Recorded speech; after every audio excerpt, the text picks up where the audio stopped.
صباح الخير يا جماعة. النهاردة هاخدكوا لفة صغيرة في ايه يا ابني؟ في إيه؟ هو عاوز يطلع الكاميرا. هناخدكوا لفة صغيرة على الوجبات اللي انا باخدها كل يوم في الفترة دي.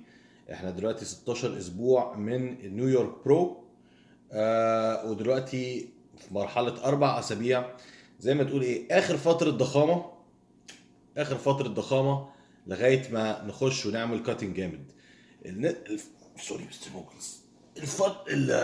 غرض فترة الضخامة اللي في الأول دي ليه؟ عشان تسرع جهاز الميتابوليزم بتاعك. فهو تكتيك حلو. طبعا الأكل كله نضيف، يعني مفيش فاست فود، مفيش جانك فود، مفيش كل الكلام ده. وغرض بس ان انت معلي الكالوريز قوي، بحيث ان انت لما تيجي تعمل كاتنج، جهاز الهضم بتاعك والميتابوليزم بتاعك سريع قوي. فلما تيجي تنزل الكالوريز على طول، تلاقي ايه؟ بتحرق دهون اسرع بكتير. فالوجبه مثلا الاولى بتاعت النهارده، خفضت الكاميرا كده، تعالوا نوريكم. عندنا اول حاجه طبق فاكهه، راسبيريز بلو بيريز مع ناس. انا باخد راسبيريز اكتر من كده، بس بصراحه ما قدرتش استنى، يعني كنت عاوز اكل. البورشن التاني كنت باكل 250 جرام رز، زودناها ل 300 جرام رز ابيض. بدل 5 بيضات او 6 بيضات بقيت اخد 3 بيضات، بس مع 3 اونس ستيك. هو شكله محروق هنا، بس هو مش محروق على فكره، هو يمكن اضاءه. كوبايه قهوه. بس دي اول وجبه بتاعت النهارده. عاده بروح التمرين بعد تاني وجبه، مش بعد تاني وجبه مش اول وجبه. زمان كنت بروح بعد اول وجبه، بس دلوقتي عشان ايه؟ بقى عندي شغل كتير، فعاوز مثلا الظهريه او الصبحيه انجز من الحاجات اللي انا عاوز اعملها، سواء بقى لازم اروح مثلا سفاره، سواء مثلا لازم اروح ميتنج، سواء لازم اروح اي حاجه من الحاجات دي. فبحب اخلص كل الشغل ده الصبح لما اصحى يعني. بروح الجيم مثلا على الساعه 3 الساعه 4. بس دي اول وجبه، واستنوني بقى الوجبه التانيه في السين اللي جاي، المقطع اللي جاي.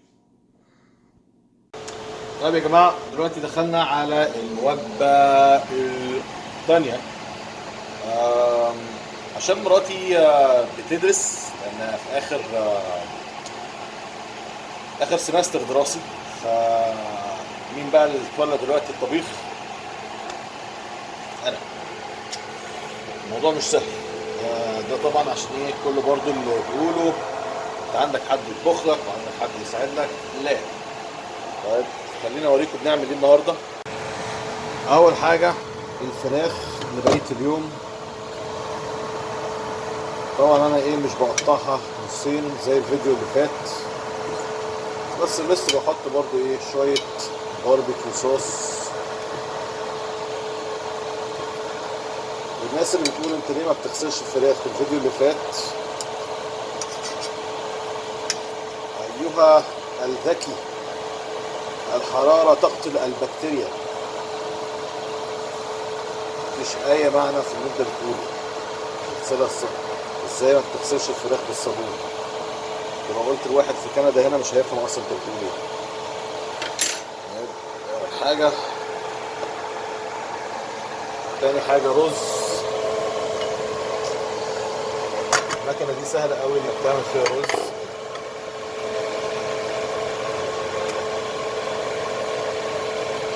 لا يا مان، ده ما اتطبخش كويس. عايز شوية رز، عايز شوية مية كمان. اوكي يا جماعة، دخلنا على الوجبة التانية. أم... هتستغربوا طبعا ان انا دايما باخد رز في وجباتي. السبب ده لان انا باكل لغرض كمال اجسام. فانا بالنسبة لي حاجات صغيرة بتفرق قوي، زي مثلا اهمية الهضم مثلا يعني. عشان كده برضو بقشر الخيار، لان هدخل فيها الموضوع ده ليه في الوجبه الثالثه مش دلوقتي، عشان عاوز اكل بسرعه، عشان لازم اروح الجيم بعد كده. فهنلخصها. الوجبه دي 6 اونس فراخ، 300 جرام رز تاني، خياره، ودايت بيبسي. دايت بيبسي. ليه؟ لان انا لسه صاحي من قيلوله، يعني خدت لي كده نومه سريعه ساعتين، فهي عاوز افوق شويه. فالدايت بيبسي بيبقى فيه كافيين. غير كده ما بحبش اخد دايت بيبسي كتير. ممكن مثلا اخده مره في اليوم او مره كل يومين، ولما باجي بستخدمه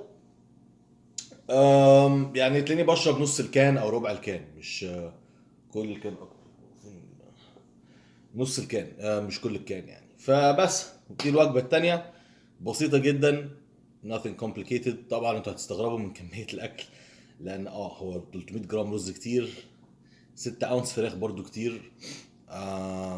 بس زي ما احنا قلنا انا باكل عشان غرض بودي بيلدينج، مش طريقه اكل واحد طبيعي ما بيلعبش كمال اجسام. ففي فرق ما بين واحد عاوز يخش فتنس، او واحد عاوز يعمل مثلا جسم حلو للبحر، وفي فرق كمان ما بين اكل لغرض بودي بيلدينج، لمثلا بطوله هواه او مثلا بطوله حتى عالميه هواه. بعدين في طريقه غرض اكل لمحترفين، وبعدين بقى في ايه، طريقه اكل بقى واحد بيخش المستر اولمبيا بينافس فيها. المرحله اللي انا وصلت فيها دلوقتي هي اخر مرحله، فطبعا لازم اغير اسلوب اكلي تماما من قبل كده لو عاوز اتحسن. في لعيبه كمال طرقهم مختلفه في ان هم يتقدموا، بان هم بيبتدوا ايه، يزودوا جرعات الهرمونات. انا مش عاوز اخش السكه دي، الحمد لله صحتي لسه تمام. فمش عاوز اعق، مش عاوز اخد التشانس او الريسك. كل حاجه ماشيه تمام دلوقتي، فخليها كده. يعني مش محتاجين ايه نعكعك خالص او نلعب في المنطقه دي، بدل هي شغاله اتس وركينج. لو هي شغاله ما تصلحهاش. انا لسه بكبر، لسه بتحسن. عاوز اتحسن اكتر، زود الاكل. بسيطه يا جماعه. وحتى الناس الهواه فكروا برضو في الموضوع ده، قبل ما تزودوا الهرمونات جرب زود الاكل. وشوف يمكن تتحسن. غير طريقه تمرينك. اشتري كتاب دمرها. كتاب نزل يا جماعه، واكتر من 200 نسخه اتباعت. ده مش يعتبر كتير يعني، بس انا لسه مش عامل لها اعلان قوي. هعمل لها اعلان قريب ان شاء الله. بس بجد تشوفوا الكتاب هيعجبكم جدا. السعر على فكره لسه ما غليتوش، لان انا قلت هو بعد ما ينزل السعر هيبقى دبل، مش $37. 37 ده كان قبل ما الكتاب ينزل يعني. بس انا هغير السعر ان شاء الله لما يكون عندي وقت ان انا اكلم الديزاين، الراجل بتاع الموقع وكده يعني. فلو عاوزين تلحقوه، الحقوه دلوقتي. الكتاب يا جماعه هيفيدكم جدا جدا جدا، بقولها بكل ثقه. طيب، على الوجبه الثالثه.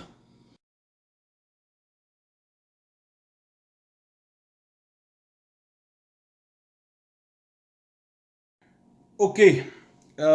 دخلنا دلوقتي على الوجبه الرابعه.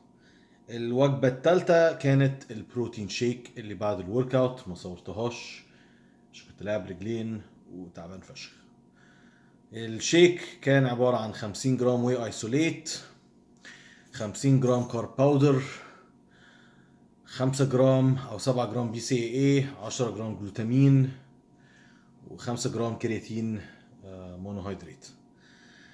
استنيت 45 دقيقة، كتير اصلا، في نص ساعة، بس 45 دقيقة كويس. ودلوقتي الوجبة الرابعة، مش حاجة سبيشال قوي يعني من الوجبات اللي فاتت، بس فراخ برضه نفس الحاجة، 6 اونس، 300 جرام رز، خيار. المختلف عصير برتقال. ايوه، عصير برتقال. البرتقال لازمته بعد الورك اوت. انت عندك لما بتتمرن عايز عندك جلايكوجين ستورز، المخزن بتاع السكر او الطاقة او السكر اللي بيديك طاقة في العضلات. فعندك دي اسمها جلايكوجين ستورز. في جلايكوجين ستورز فين بقى؟ في العضلات وفي الكبد. طيب، لما اول حاجه عايز لما تيجي تتمرن، الجلايكوجين ستورز اللي في العضلات بتفضى. بعدين إيه اللي بيديك الطاقه؟ الجلايكوجين ستورز من الكبد، اللي هو زي ما تقولي الاضافي، وده كمان بيخلص بعد التمرين على طول. انت عاوز تملي الجلايكوجين ستورز اللي في العضلات، فعشان كده بتاخد كربوهيدرات سريعه قوي. المشكله ان الكربوهيدرات السريعه دي ما بتمليش الجلايكوجين ستورز اللي في الكبد. اللي بيملي الجلايكوجين ستورز اللي في الكبد فراكتوز اللي هو السكر اللي بيجي من فاكهه. فعشان كده انا باخد برتقان. البرتقان مش كونسنتريت وما فيهوش بالب. يعني السكر اللي فيه طبيعي 100% من برتقان، مفيش اي سكر زياده في البرتقان. ودي نقطه مهمه جدا. فالفركتوز هيملي لك المخازن بتاعه الكبد، والكربوهيدرات السريعة بعد التمرين على طول في الشيك هتملي لك المخازن بتاعت العضلات نفسها. طبعا انا بقول كل ده لفظ عامي قوي عشان ابسط اللغة عشان الناس تفهم. طبعا ليها كلام مختلف، يعني اللفظ نفسه المفروض بكلام مختلف ومعاني مختلفة، بس انا بحاول اجيبها لكم بأبسط طريقة ممكن عشان تفهمها بصورة معينة، يعني عشان تعرف تتخيلها، يعني مخازن وبتاع وسكر انت فاهم يعني. فبس دي الوجبة الرابعة، وعشان الساعة دلوقتي 8، فتقريبا الوجبة الخامسة هتكون الساعة 10 كمان ساعتين. ايوه، لما انت محترف في المرحلة دي لازم تاكل مش كل 3 ساعات او 3 ساعات ونص، كل ساعتين.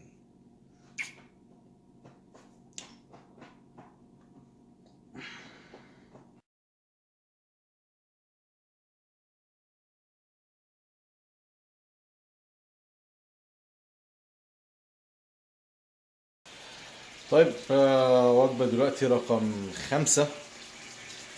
الساعة لا 5 ايه، وجبة رقم 6، وجبة 6.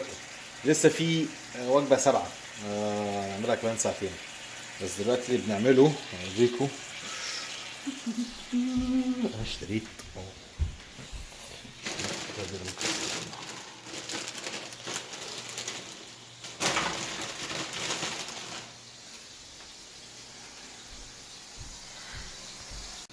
لحمة مفرومة. البيف اللي انا بجيبه بيبقى اسمه جراس فاد بيف، يعني وفري رينج، يعني البقر ما بيبقاش موجود في اماكن اللي هي الضيقه، وبيعيشوا حياه تعيسه جدا، وبيتضربوا انتبيوتكس وهرمونات وكل الكلام ده. فعلا حاجه مضحكه. انت مش عايز بقر مضروب انتبيوتكس وحاجات، ممكن مش عارف موضوع الهرمونات، ما اعرفش، اكيد كل بقر طبعا مضروب هرمونات، بس على الاقل بي آه، بيت مش جرين فد، جراس فد، يعني بياكلوا الحشيش او الخضار بره وعايشين بره. كنديان جراس فاد بيف. لان مش بحب اللحوم اللي فيها انتبيوتكس، لان عادة البقر اللي بيبقى موجود في اماكن ضيقة بيبقى يتعاطى الانتبيوتكس. وفي مثل يقولك you are what you eat. فلو هتقعد تاكل بقر مريض وصحته مش كويسة، واصلا البقر من الستريس ممكن كمان الكورتيزول اللي فيه يكون عالي جدا. آه كورتيزون. فلما ده يحصل فلما ده يحصل بيؤدي الى ستريس، وكل ده طبعا بيكون في البقر نفسه وانت بتاكله. فعشان كده بحب اتاكد ان البقر بتاعي بيجي من عزبه مفتوحه وبيبقوا عايشين حياه كويسه يعني. طبعا الموضوع ده البقر ده بيبقى تقريبا مش ضعف السعر، تقريبا 3 اضعاف السعر، بس في الاول وفي الاخر انت عندك جسم واحد بس. بس يا معلم، وجبة رقم 6 خلصت. هوريكوا ده ايه، بس لازم اقلبه.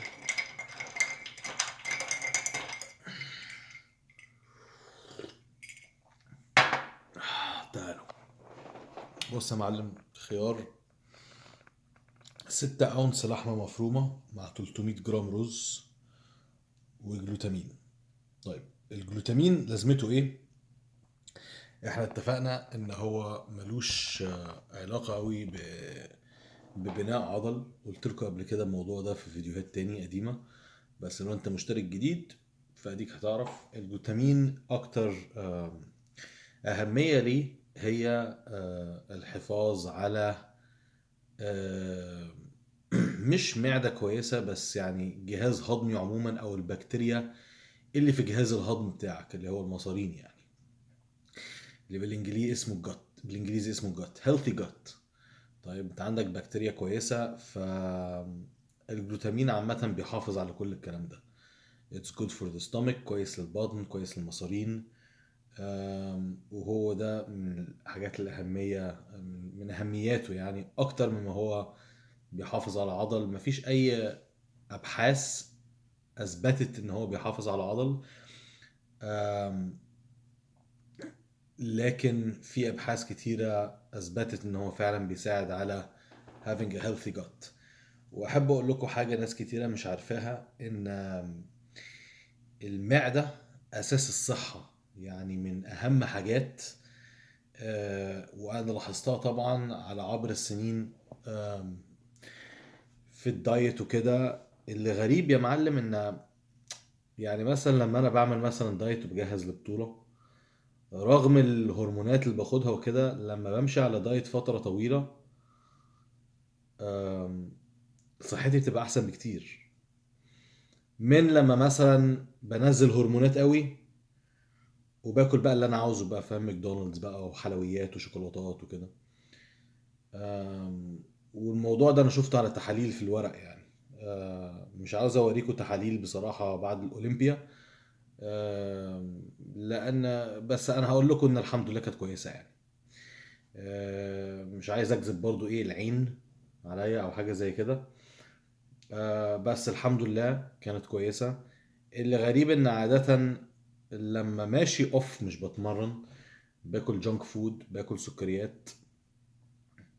ساعتها هنا بقى بشوف العك يعني. مش بس اصلا على الورق، سيبك من الورق وسيبك من التحاليل، لان انت اصلا ممكن قرصين ادفل يخلي انزيمات الكبد تعلى لغايه 60 يعني. انت عارف ان هو من 5 ل 45 او 35 ممكن يطلعك فوق لغايه ال 50.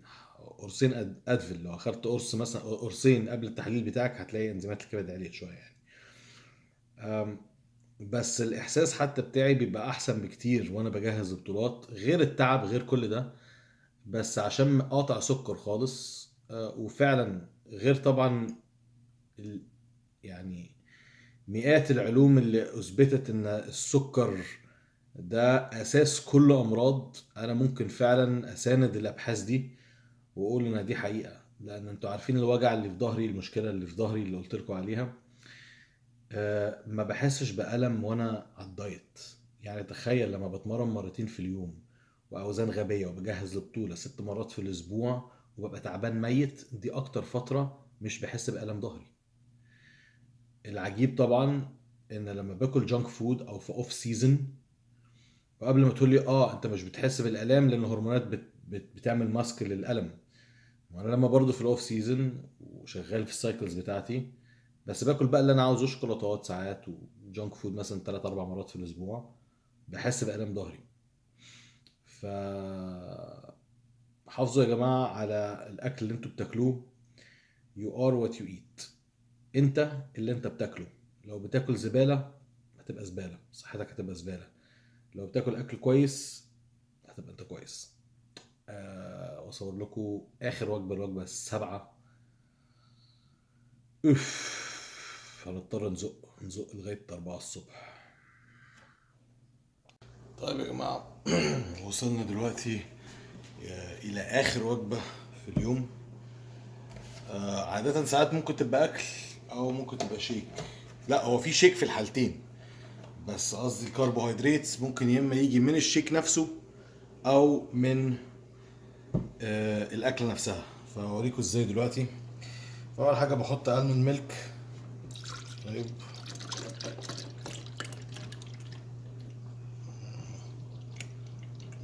كده تمام.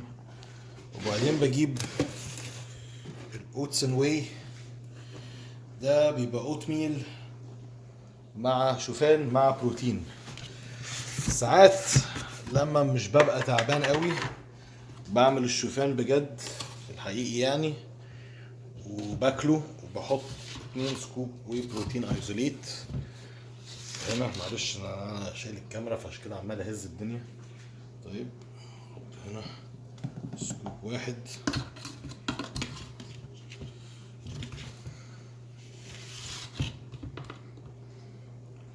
وهنا سكوب التاني. بعد ده بروح واكل موزة وممكن كمان اي فاكهة تاني واخش انام.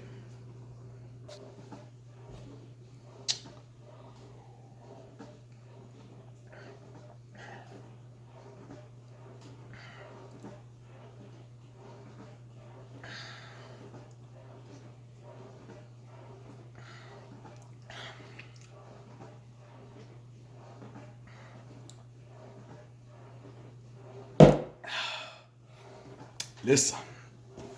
وفي الاخر الموزه. اهم حاجه الموز. لازم الموز. عاوزين نثبت يا جماعه البتاع ده، بس مش عارف احطه لكم ازاي بصراحه. كده يمكن كده تمام. طبعا كتير منكم اللي مش في كمال اجسام، انا عارف ان عندي ناس بتتفرج على القناه بتاعتي ملهاش دعوه بالفتنس، ملهاش دعوه بكمال الاجسام، فطبعا عاده هي الناس دي هي اللي بتشتم يعني. بس انا بجيب السيره عشان اشرح لكم. طبعا انتوا بتفكروا ايه القرف اللي انت بتعمله في نفسك ده، ايه الخرا اللي انت بتعمله في نفسك ده انت اعضائك كلها بايظه. غالبا اعضائي الحمد لله حالتها احسن من اعضاء معظم الناس الطبيعيه اللي ما بيلعبوش رياضه، لان ما بيلعبوش رياضه عاده بيدخنوا، او الدايت بتاعهم بيبقى حاجه تقرف يعني. في الاول وفي الاخر كميه اكل كتير قوي، بس الاكل كله هيلثي. دي نقطه خد بالك منها. في مثل يقول لك you are what you eat، انت اللي انت بتاكله. والاكل كله فاكهه، اكل معمول في البيت، طبيخ في البيت، اكل نظيف، الحمد لله هبقى نظيف من جوه. ده رقم واحد. رقم اتنين، ده بالنسبه لك حاجه بشعه. انا بالنسبه لي ان انت تروح الشغل الساعه 8 الصبح لغايه 5 حاجه بشعه. انت بتشتغل عشان تعمل فلوس لشخص تاني، يعني انت بتروح تتعب 8 ساعات، بعدين مشوار رايح الجاي مثلا ساعه ونص، 9.5 الى 10 ساعات من يومك بتضيعه عشان تعمل لحد غيرك فلوس. انا بالنسبه لي انا ده جنان. بالنسبه لي انا زي انت بالنسبه لك ده جنان. الفيديو اللي انت كله شفته ده جنان من اوله لاخره. ايه كميه الاكل دي؟ ايه القرف ده؟ ايه الصرف ده؟ انا بالنسبه لي اللي انت بتعمله برضو جنان. فهدف بس من نقطه اخر نقطه دي في الفيديو، اعمل اللي انت عاوز تعمله، سيب الناس تعمل ايه عايزه تعمل ايه تعمله. مش كل الشغلانات جنان يعني. انا ممكن اقول لك اللي شغال في بريمه مهندس، وانا كنت هشتغل على فكره في شلمبرجي شركه بترول. اخويا كان ظبطني في الشركه دي، اخويا شغال فيها، كان هيجيب لي شغلانه هناك. بس فكره ان انا اشتغل على بريمه واقعد شهرين 3 هناك، ما اشوفش اصحاب ولا ناس ولا عيالي ولا مراتي، واقعد اشتغل مثلا 16 ولا 12 ساعه في اليوم، ده جنان. ده بالنسبه لي جنان. فموضوع ان الشغلانات دي جنان ده اراء، انت في رايك فاهم اللي انا بعمله ده مقرف ومقزز وشكلي بشع. انا بالنسبه لي لا. وانت ممكن تكون شايف شكلي بشع، والله هنا في كندا ما بيشوفوش الكلام ده بشع. يعني الاجسام اللي زينا لعيبه كمال اجسام، مش عاوز اقول البنات اللي هنا، بس والله البنات اللي هنا ما بيشتكوش. ممكن اقول لك في مصر يعني ممكن اقول لك في مصر انا فاكر ما كانش بيعجبهم الكلام ده خالص. كانت بنات بتقول ايه القرف ده وبتاع، شكله مش حلو وقبيح. بس يعني انا مش هجيب في سيره اشكال الناس اللي في مصر، بس البنات اللي هنا في الغرب بيحبوا الاشكال دي. فده برضو احتياطي لو كنت هتقول ان شكلي بشع، وانا اكيد مش عايز شكلي يبقى حلو للراجل يعني. انا مش هتفرق معايا يعني، معرفش يمكن انت ممكن يفرق معاك، ده حاجه تخصك، بس انا بالنسبه لي لا يعني. بعدين في الاخر انا متجوز فمش فارق معايا يعني، مراتي مبسوطه انا مبسوط بس يا معلم. فالكل بقى الناس، نرجع بقى للناس اللي هم عاوزين يبقوا بودي بيلدرز، لما توصل مرحله الاولمبيا بيبقى يومك منظره عامل كده.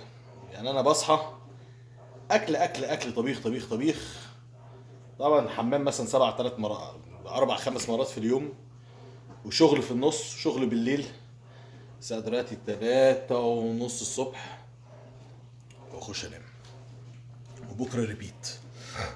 واقول لك حاجه بالنسبه لي احلى حياه.